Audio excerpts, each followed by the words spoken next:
Latest chika, Tony Pangilinan na may shiner. Parang mag-asawa na raw sila ni Belle kung mag-away. Saad niya sa panayama ng mga kaibigan, alam nyo, in any relationship, hindi pwedeng dalawa ang hari at dalawa ang reyna.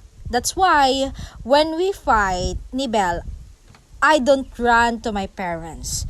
Kasi magbabati rin kami. Kasi pag nagsumbong ka pa,